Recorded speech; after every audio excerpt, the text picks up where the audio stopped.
I should have known something was wrong the moment the air smelled like hot diesel instead of fresh water. The steady hum rolling across my family's valley wasn't the sound of wind brushing over the reservoir I grew up protecting. It was the sound of industrial pumps working overtime, pulling thousands of gallons every minute from water that had belonged to my family long before anyone had dreamed of building luxury homes on the surrounding hills. I dropped my truck into park so hard the tires crunched against loose gravel, jumped out, and ran toward the crest of the dam. The morning sun should have been reflecting off $8 million worth of crystal-clear water stretching across nearly 80 acres.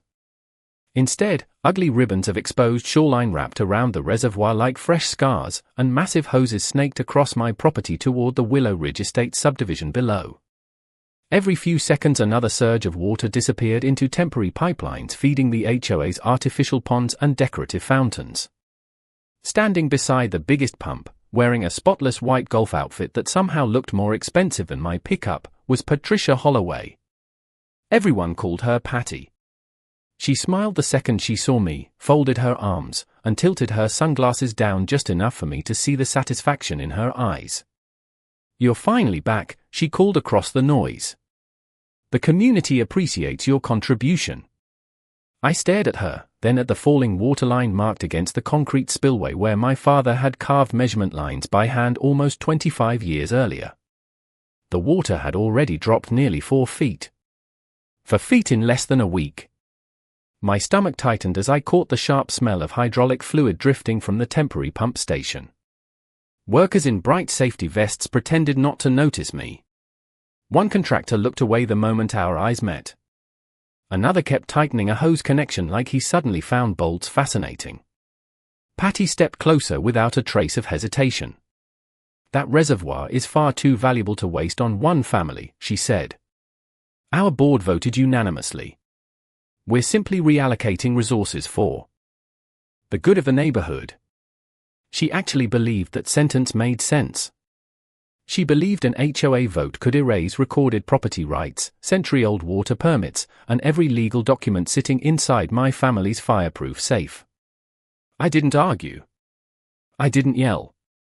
I simply looked across the shrinking reservoir toward the old steel control gate my grandfather painted decades ago. Most people saw rust. I saw history.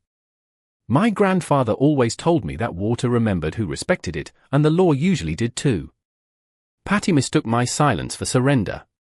She laughed softly, turned toward her contractors, and told them to keep every pump running until sunset. 3 weeks later, that same confidence disappeared inside a county courtroom where a judge quietly reviewed evidence Patty never realized she had been creating for me every single hour those pumps stayed running. By the time the hearing ended, the woman who claimed my reservoir belonged to everyone owed $12 million because she had forgotten one simple truth. Owning a neighborhood was never the same thing as owning the water beneath it. My name is Nathan Walker, and if you asked anyone who knew me growing up what I loved most, they would not have said fishing, hunting, or even engineering.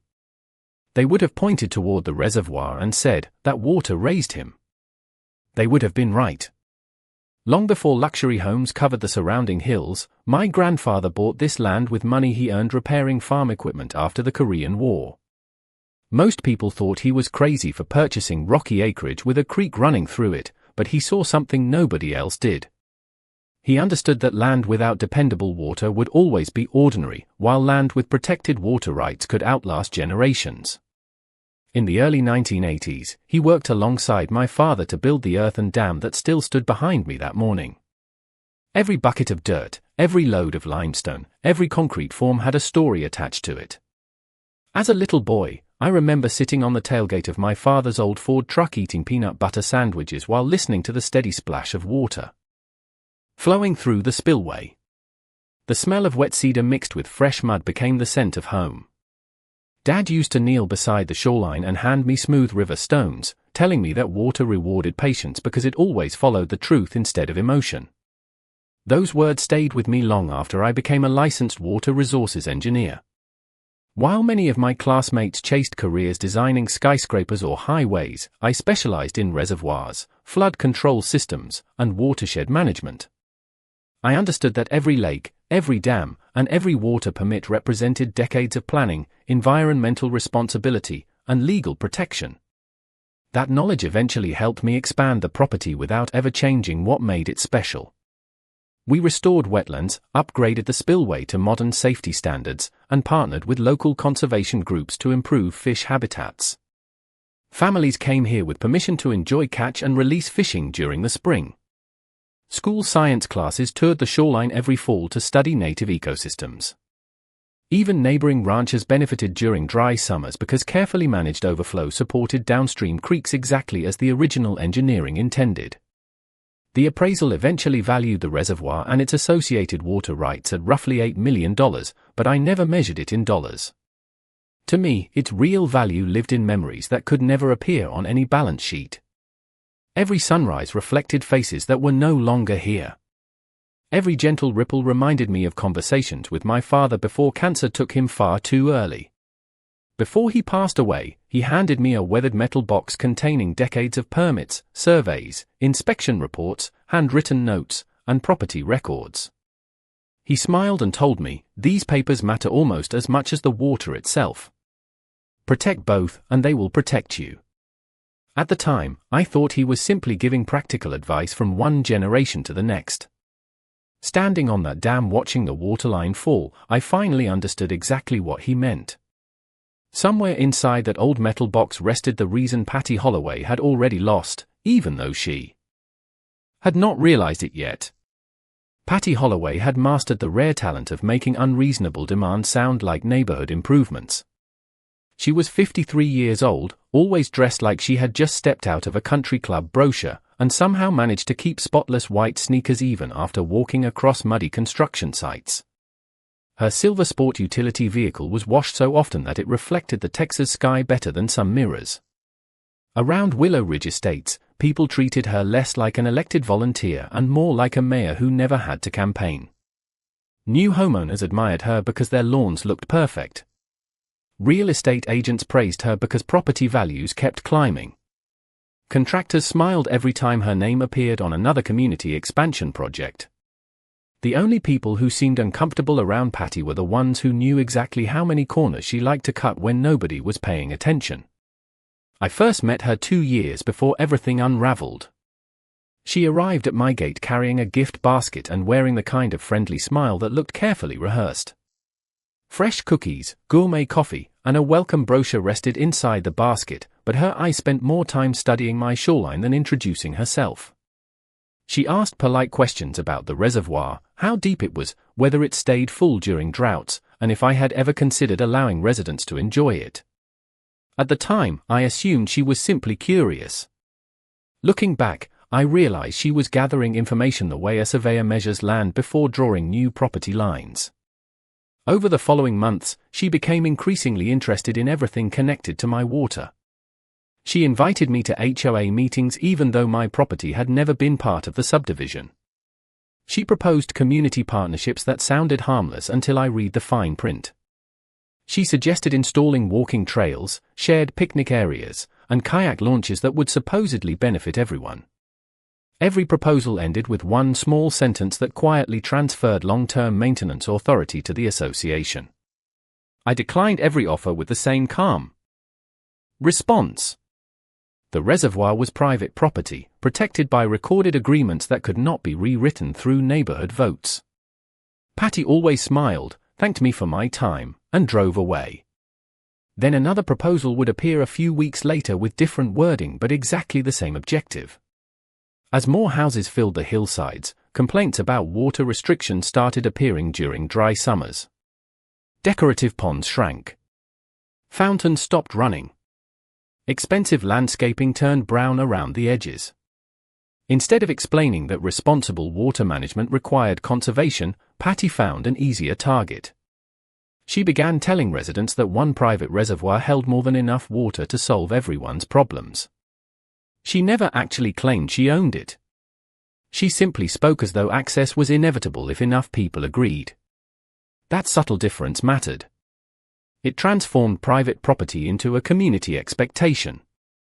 Neighbors who had once waved from their driveways started asking when the lake would finally open. Contractors visited more often, taking measurements near my property line while pretending to inspect drainage ditches. Survey flags appeared, then disappeared before I could ask questions. Each visit felt slightly more organized than the last.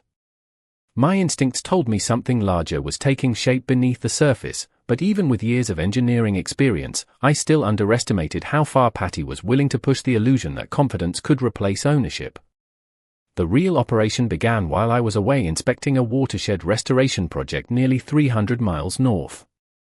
Patty apparently decided that an empty driveway meant an empty opportunity. According to my neighbor, Harold Benson, the first trucks rolled in just after sunrise on a Monday. The sound of diesel engines echoed through the valley as contractors unloaded portable pumps, aluminum pipes, fuel tanks, and temporary control panels along the eastern shoreline. They moved with remarkable confidence, wearing reflective safety vests and carrying clipboards thick enough to convince anyone they belonged there. Harold later told me he assumed I had hired them because everything looked so official.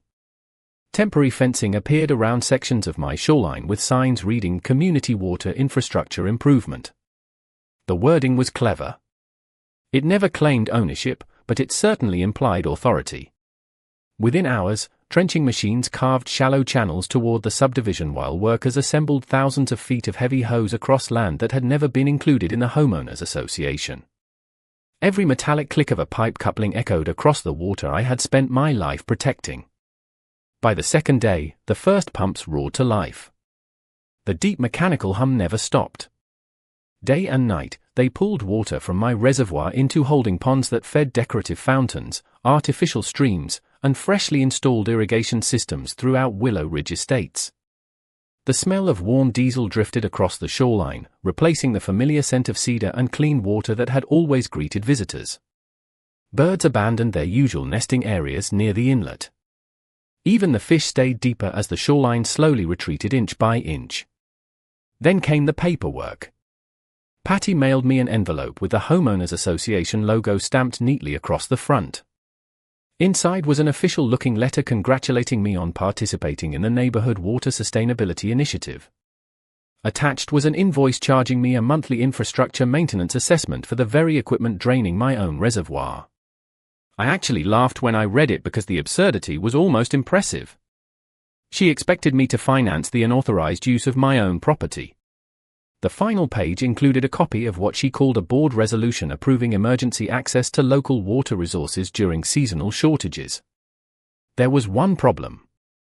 My reservoir was not a local community resource, and my property had never been subject to any homeowners association authority.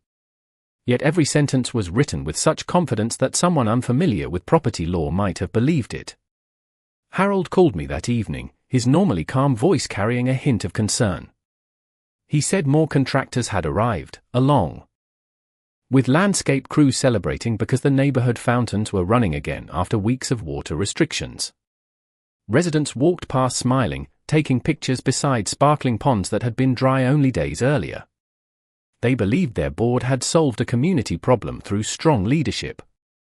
None of them knew where that water had come from, and most never thought to ask. Patty stood beside the largest pump more than once, proudly thanking volunteers for supporting what she called responsible resource management. Listening to Harold describe the scene, I felt my father's words return as clearly as if he were standing beside me. Water always followed the truth, and eventually the truth would follow everyone who touched it. The morning after I returned, I started where most people would. I called the county sheriff's office, expecting that unauthorized industrial equipment operating on private property would be a straightforward matter. Deputy Eric Collins arrived about 40 minutes later, his patrol truck rolling slowly across the gravel while the constant drone of the pumps echoed behind us. He listened carefully, walked the shoreline with me, studied the temporary pipelines, then asked Patty for her paperwork. She confidently handed him a thick binder filled with board resolutions, contractor agreements, meeting minutes, and letters stamped with the Homeowners Association seal. At first glance, everything looked organized. Collins removed his hat, scratched the back of his neck, and finally sighed. "Mr. Walker, I am not saying anyone is right or wrong here, but this appears to be a civil property dispute.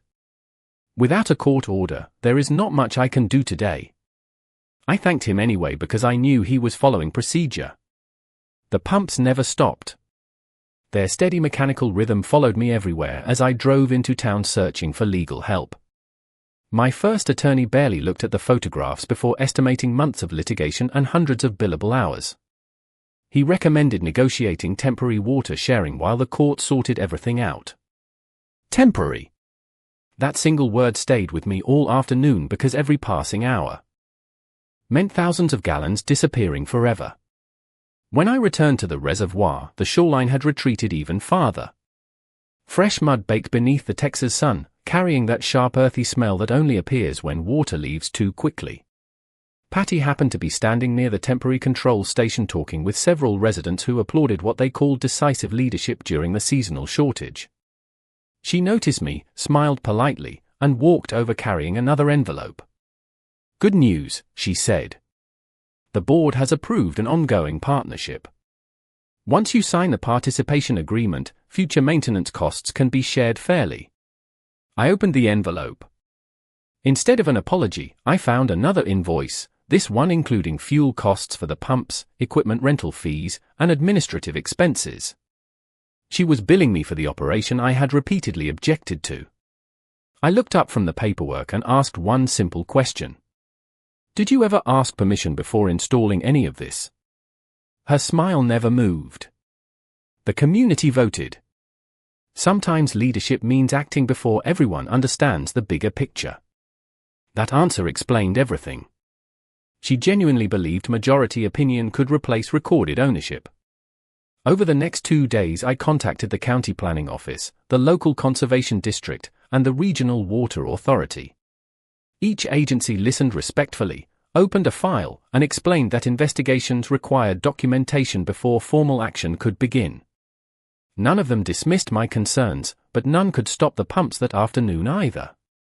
Patty interpreted every delay as confirmation that she had done nothing wrong. New sprinkler systems came alive throughout the subdivision while neighborhood social media pages filled with praise for the restored ponds and green lawns. Residents celebrated the return of sparkling fountains without realizing each cheerful photograph captured evidence that would eventually matter far more than any of them imagined. Standing alone beside the lowering waterline that evening, I finally stopped chasing quick answers. My father had always warned me that patience was not the same thing as surrender, and for the first time since coming home, I realized those words were about to become my greatest advantage. That night I carried the old metal box into my father's workshop, brushed a thin layer of dust from the lid, and set it on the same wooden workbench where he had repaired pumps, rebuilt valves, and taught me that paperwork deserved the same respect as good engineering. The room still smelled faintly of machine oil, aged pine, and the black coffee he used to drink before sunrise every morning. I unlocked the box and found exactly what he promised would matter one day. Every permit was organized inside weatherproof folders, each one labeled in his careful handwriting. There were inspection reports dating back decades, engineering drawings of the dam, environmental compliance certificates, certified land surveys, and water rights documentation recorded long before Willow Ridge Estates even existed. Near the bottom sat a sealed envelope marked, "Open only if someone challenges the reservoir." My pulse quickened as I unfolded the contents. Inside was a certified copy of a permanent watershed easement, signed by the county, acknowledged by the state, and cross-referenced with federal flood management records. Attached behind it was another document I had almost forgotten about, an agreement recognizing the reservoir as part of a protected downstream water management system. That single page changed everything. The issue was no longer just private property. Any unauthorized diversion of water required approvals far beyond an association board meeting. I spread every document across the workbench and began comparing them with aerial maps on my laptop. As a water resources engineer, I knew exactly what I was looking for. Patty's contractors had not simply installed temporary pumps. They had altered drainage patterns, created unauthorized transfer lines, and redirected managed water into ornamental features completely unrelated to the original watershed plan. Every hour those pumps operated expanded the record of potential violations. Then another detail caught my attention. My security system had continued recording while I was away. Cameras mounted near the maintenance road, spillway, and eastern shoreline had quietly captured days of activity.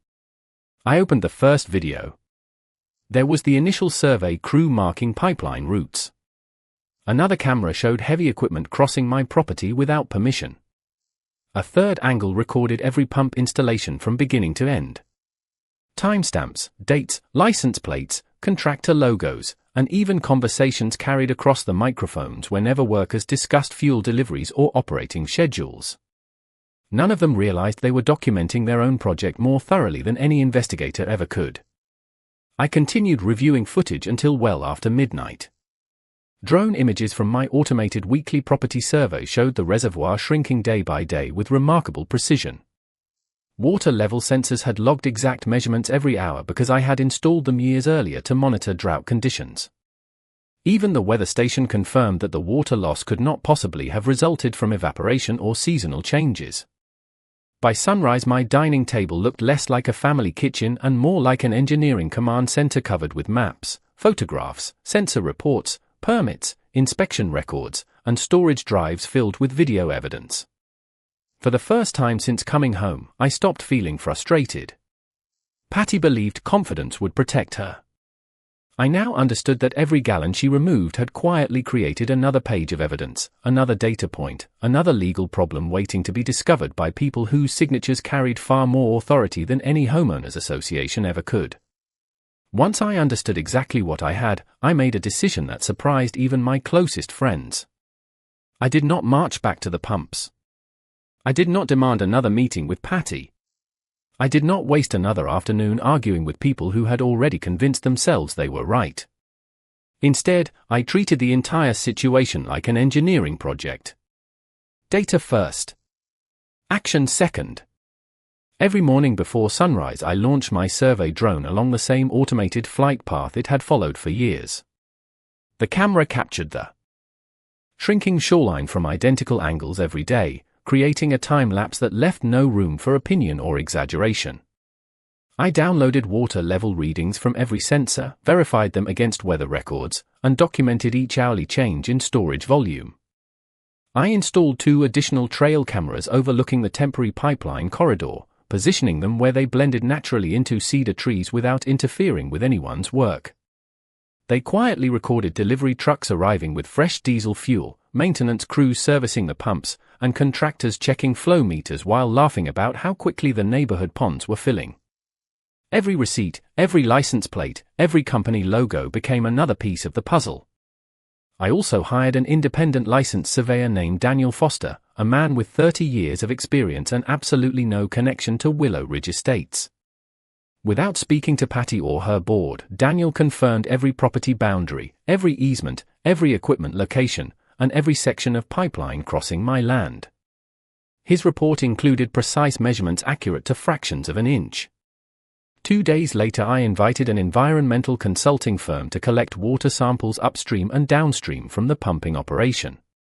Their technicians worked quietly, labeling every container, calibrating every instrument, and documenting every collection point with photographs and geographic coordinates. Nobody from the homeowners association questioned them because they assumed another contractor had been hired for the project. That misunderstanding worked in my favor. Meanwhile, Patty became even more confident. She organized neighborhood tours showcasing the restored fountains and decorative streams, proudly telling residents that responsible leadership had solved the community's water shortage. Social media filled with smiling families taking pictures beside ponds that had been nearly empty only weeks before. Every photograph included fresh landscaping, flowing water, and date stamps proving exactly when the diverted water reached each location. Ironically, residents documented the success of the unauthorized project better than I ever could have. I simply saved public posts as additional evidence. 3 days later, I submitted organized copies of my documentation to the Regional Water Authority, the County Environmental Office, and the state agency responsible for water resource compliance. I included engineering reports, certified surveys, sensor data, aerial imagery, and security footage arranged in chronological order with indexed references. There were no emotional accusations, no dramatic language, and no personal opinions. Only measurable facts supported by professional documentation. Then I waited. Patty mistook my silence for defeat. She smiled every time we crossed paths, believing she had finally forced me to accept her version of reality. She never realized that while she celebrated temporary victory, every hour those pumps continued running quietly strengthened a case that no confident speech, neighborhood vote, or polished presentation would ever be able to explain away once the right people began reading the evidence. The call finally came on a quiet Thursday morning while I was standing on the western shoreline checking another set of water level readings. My phone displayed an unfamiliar government number. The voice on the other end introduced herself as Senior Investigator Rebecca Lawson from the Regional Water Authority. She thanked me for organizing the documentation so thoroughly and then asked a question that immediately told me everything had changed. "Mr. Walker, are the pumps still operating exactly as shown in your evidence package?" I looked across the reservoir. The same engines were still humming. The same temporary pipeline still crossed my property. The same decorative fountain sparkled in the distance. "Yes," I answered. She paused for only a moment before saying, "Please do not interfere with anything. We would like to observe the operation exactly as it exists today." Less than 48 hours later, marked county vehicles rolled into the valley alongside environmental inspectors, engineering specialists, and representatives from the State Water Resources Office. Nobody raised their voice. Nobody rushed. Clipboards replaced arguments, measuring equipment replaced opinions, and cameras quietly documented every section of the pumping system. Patty walked toward the group wearing her usual confident smile, holding another binder filled with homeowners association paperwork. She spoke first, explaining that the community had approved a temporary water sustainability initiative. One investigator politely accepted the binder, thanked her, and continued walking toward the shoreline without responding. That small moment was the first crack in her confidence. Throughout the afternoon, inspectors compared my original engineering drawings with the temporary installations. Surveyors confirmed property boundaries using professional-grade equipment. Environmental specialists traced every transfer line from the reservoir to the subdivision. One contractor, after being asked to identify who authorized the installation, quietly produced signed work orders listing Patty and the Homeowners Association as the project representatives. Another contractor confirmed that no one had ever shown him a recorded easement allowing access to my property. By sunset, every pump had been photographed, measured, and catalogued. Within days, formal proceedings began. The courtroom felt surprisingly quiet compared to the constant mechanical noise that had filled the valley for weeks. Patty entered carrying several binders, greeting neighbors with the same confident smile I had seen since this began. I carried one organized case file and a portable drive containing the evidence collected over the previous weeks. The judge listened patiently as both sides presented their positions. Then the videos began. Security footage showed the first survey crews entering my property. Drone images displayed the reservoir shrinking day after day. Sensor records matched the changing shoreline with remarkable precision. The license survey confirmed every boundary. Environmental reports documented the unauthorized diversion. Public social media posts established exactly when neighborhood ponds and fountains began operating with water transferred from my reservoir. Finally, the investigators explained how multiple recorded property documents and protected water agreements had never authorized the Homeowners Association to remove or distribute that water. Patty attempted to argue that the board believed it was acting for the benefit of the community, but the judge calmly replied that community support could not replace recorded ownership or established legal rights. After several hours of testimony and careful review, the ruling was entered into the record. The Homeowners Association was held financially responsible for the unauthorized use of my reservoir and the resulting damages. The judgment totaled $12 million. The courtroom remained completely silent as the clerk finished reading the decision, and for the first time since I had returned home, the only sound I could hear was the quiet certainty that the truth had finally caught up with every gallon that had disappeared. The pumps were removed within days. One by one, the temporary pipelines disappeared from my shoreline, leaving only faint tracks across the grass where heavy equipment had crossed my family's land. The first morning after the last truck pulled away, I walked to the top of the dam before sunrise with a cup of black coffee in my hand. The valley was quiet again. No diesel engines. No metallic vibration rolling across the water. Only the familiar sound of a gentle breeze moving through cedar trees and the soft ripple of waves touching the rocks along the shoreline. It was the first time in weeks that the reservoir sounded like home. Recovery did not happen overnight. Water has its own schedule, and unlike people, it never rushes to prove a point. Spring rains gradually restored what had been taken. Careful water management brought the level back exactly where it belonged. The wetlands recovered first. Then the fish returned to the shallow coves where I used to watch them with my father. Herons appeared along the western bank again, standing perfectly still in the morning light as if they had simply been waiting for peace to return.